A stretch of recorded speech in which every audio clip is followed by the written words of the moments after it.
How Pokemon Go lost everything. I was one of those kids who was obsessed with Pokemon Go back in middle school from 2016 to 2017. There could have been a shooting lockdown drill at my school, but the moment a shiny Lugia pops up on the Pokemon Go app, it's like, bro, I'm risking it all for that catch, right? Get underneath your desk! No, dude, this Master Ball has been collecting dust, and now I have the chance to use it. Like, I'll pass. I'll pass. Damn. The game was so massive that YouTubers were making careers off of it, getting tens of millions of views going out and playing the game. It also infiltrated politics when Hillary Clinton...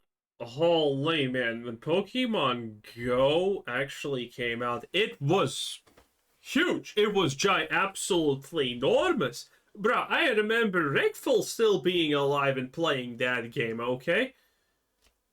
I remember watching clips of someone yelling, "Shiny Snorlax!" or something like that across the street, and literally a barrage of people just go. It was a landslide. And that's not the only time. I do also remember Coffin being in a Holocaust Memorial Museum, which was pretty funny, not gonna lie. Clinton said, "We need to get the kids to Pokemon Go to the polls." Ah, yeah, I remember this one. This was, majestically cringe. I don't know who created Pokemon Go. I like how her brain stops a little bit there because she forgot the word Pokemon. Then she waits for the applause because, yay, relatable! Sad. But I'm trying to figure out What a sad, disgusting, and disappointing woman. how we get them to have Pokemon go to the polls. Yeah, that's why you lost to Trump, you idiots. But that was 6 or 7 years ago at this point, and now the game is a fraction of its size when it peaked. And that's fine, it still has a pretty strong community of people who like Wow, it actually does have... it. Well, recently, Pokemon Go and the company behind it, Niantic, have been embroiled in controversy which has left many of the fans of the game pretty upset. This website says it's gonna take me 10 months to hit 500 Shut up, trainers. Cheeto. Instagram links are down below. Thanks. So in the game, obviously, you have your trainer that you play as and what you see on the screen when you're walking around catching Pokemon. Some of you probably already see where this is going, but they decided to completely revamp the player models to make them more gender... Hell yeah! Look at this! Look at this! How did we live with this absolutely blatantly sexist depiction of women? This is what I crave for. This is what people want. Ugliness. Disgustingness. Gender neutral, I suppose. I don't... Hell yeah, look at these non-existing ties. That's exactly what I would shove in front of a train. I don't even know if it's gender neutral or body positive. On the Pokemon Go subreddit, players were showing the specifically female character model who, in the recent update, lost all of her curves. They basically deleted her waist and Hell yeah. her figure in general. They got rid of that hourglass figure. I mean, how can we perpetuate negative female stereotypes that women can be anything but disgusting and abhorrent? I personally don't understand. They should have done this a long time ago. And opted for, like, fucking trapezoid. Now, I don't know if I want to sit here and say, like, oh, Pokemon is going woke or anything like that, but, look, players are not happy about it. This post with over 3,100 upvotes on our Pokemon Go. Saying my Masato cosplay's ruined. The default pose isn't doing any favors either. Posting this before and after image for comparison. Top Ah, beautiful. comments such as, "What? Is this the new update? Mine still looks normal. Only Niantic could release a visual update and make it look like a 2000s graphic. Yep, it's the worst update so far." People aren't happy with it, and you know what? I can see why. Whether you think it's woke or not, it looks like shit. Pokemon Go made this tweet saying, I mean, it is literally intended to be woke. There is absolutely nothing other than that. trainers, your avatar can now look even more like you. We're excited to announce that new avatar customization options are now live in Pokemon Go. Hashtag read it. You know why they did it also? Because everyone who works at Pokemon Go is a disgusting freak. Discover Go. Bro, this is horrible. And it's so funny because the whole thing is that, okay, these images of the characters are unrealistic or whatever. You know, the girls are too curvy. So in response, No, they're not. They're very realistic. We're gonna make them ugly as shit and basically say that not only are they ugly as shit, but now you can relate to Imagine being hot in real life.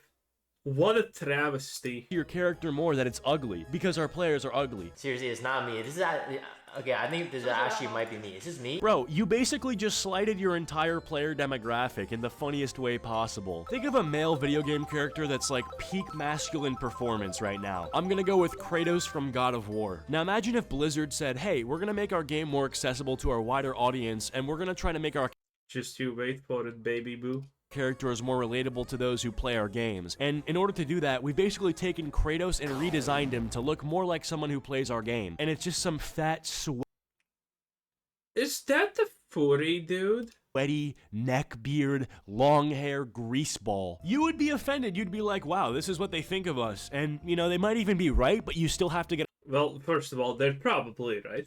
Second of all, they literally probably did a self-insert. Let's be real, okay? How often do we see this in games and movies and TV shows now, where the authors are just disgusting human filth, and they input themselves in as a character? Holy crap! Like, for example, Velma. Velma is a literal self-insert from start to finish, and it's crazy. Get offended because you have to kind of disassociate from who you actually are. It's a shockingly bizarre move by Pokemon Go, and you can see the backlash they're getting all over social media. Responses such as, please change it back. This update is just as bad as the remote raid nerfs. Y'all, please change it back. I'm not trying to be toxic, but what is this weird potato-shaped body going on here? And please tell me how you think the new avatar looks. What do you mean, weird potato-shaped body? This is beauty. This is true beauty, where the soul and shit matters. Better in any way. I'll zoom this comparison up by Rhea so you can take a better look at that and some of the changes, which is, as mentioned, just bizarre. Here's another example, saying no one asked for this, revert it. Now on Reddit, people are gonna say what they're gonna say, you know, it's kind of an anarchy over there, but on Twitter, oftentimes what companies will do when they get backlash is they'll either disable comments, they'll delete tweets, or in some cases they'll try to be slick and they'll buy positive comments to try to influence public perception, you know, oh, well, if some people think it's good, then maybe I'm overreacting by complaining about it, that sort of Hell no, that's what weak-willed individuals do, okay? Oh, other people are saying this is good. I better change my opinion because I'm a doormat. Okay, Chief. I mean, you said all you need to say. I understand. thing, right? They're diluting the public opinion. Now, the main question on people's mind is why would they do this? And it looks like there's a connection between the owners of Pokemon Go, the company Niantic, and another company called GamerX. Well, it's not a company, it's a non-profit. GamerX is an American public benefit non-profit corporation based in California. Okay, see, here you have, like, literally 15 red flags in just 3 words. American Public Benefit Non-Profit Corporation, California, okay? I have never seen this many red flags in just 5 words.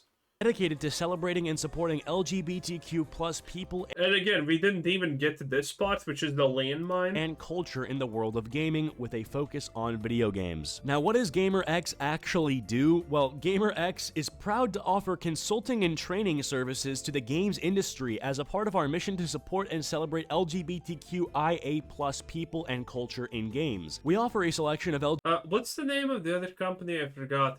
Sweet Baby Inc. There we go. This is literally just another Sweet Baby Inc. LGBTQIA plus centered training curricula, as well as customized solutions designed to advance diversity, equity, visibility, and inclusion. Dude, I should actually become one of these people. I should do LGBTQ plus whatever mental illness trainings. Okay? All I would be like is like, okay, what is 2 plus 2? And then someone answers 4, and I'm like, I shoot them in the head and say, no, white man bad is the answer. And there we go. Man, I would be raking in the dough. In gaming. We serve individuals and businesses working in video games and tabletop gaming industries, including independent game developers, game studios of all sizes, publishers, media outlets, and more. Sound familiar? Yeah. Everyone saw it. fuck you. So it's a company that basically have made their own academic curriculum and they want to sell it to companies that want Best part, it's probably ratified by academia. to train their employees on how to be more diverse, equitable, and inclusive in their video games, right? How do we implement this sort of curriculum in our games? Now, if you go on GamerX's website, you can see that their clients include Dead by Daylight, and on the left, you can see Niantic, the Pokemon Go developers. So I would go on to assume that the reason Pokemon Go and Niantic have implemented these things into their game is due to their relationship with GamerX. Well, in light of this, people have been going back and looking into GamerX, auditing them, and they found quite a few skeletons in their closet. Mid-boss and GamerX CEO exits after allegations of misconduct. GamerX's foundation Are you surprised? You shouldn't be. This is how everything ends of this kind, okay? The people who typically do this, oh my god, everything is good, love is love, are typically the ones who love the wrong things. Matt Kahn has stepped down from his role as CEO of the nonprofit that runs a series of LGBTQIA game events. He is also leaving the indie studio he founded, Midboss, after a series of allegations have emerged online about his misconduct. Co-founder and president Tony Rocca will be running the company. It's like a cyclical poetry thing. It happens constantly over and over again. And then we can sing about it. For the foreseeable future. Allegations began trickling a few days ago that the studio had underpaid people and that Khan had verbally abused and sexually harassed employees. A number of former Midboss team members have sounded off on the social media platform You have less scandals in the porn industry about sexual misconduct than you do have in all of these types of woke support groups for gaming. It's kind of crazy. Twitter about their experiences while working at the studio. Alright, so despite that CEO being a fucking weirdo and GamerX having some skeletons in their closet, why would you, as someone who works at Niantic, feel the need to become a client of GamerX? Like, what does that actually benefit you as a company? You're gonna pay some people that are gonna tell you how to be more tolerant and inclusive into your game, a game that can be accessed by anybody of any color, of any race, gender, or sexual orientation, and people enjoy it. I mean, Pokemon has a pretty diverse fan base. So you're doing that, which is already kind of not making sense to me why you would do that. But then the manifestation of that is the worst update known to mankind, where you're erasing the geometry of the two different player models. Like, is this supposed to be making them both look more non-binary? Why? Why Yes. wouldn't you just add a non-binary It's for the message, like everything in modern days. option? Why make the gendered ones, the male and female ones, look fucking weird? What point is that? What does this do? Like, you know. Why can't they just leave our games alone? Why? We literally don't care. We're not hurting anyone. We're not touching anyone. Leave us alone. Too much to ask, it seems like. Oh, it's bad when the player model for the girl looks less like a girl than half of the Pokemon. Like, Gardevoir and Mewtwo are actually more thick and more feminine than the literal woman. How does that even make sense? Wait, that was a woman? Okay.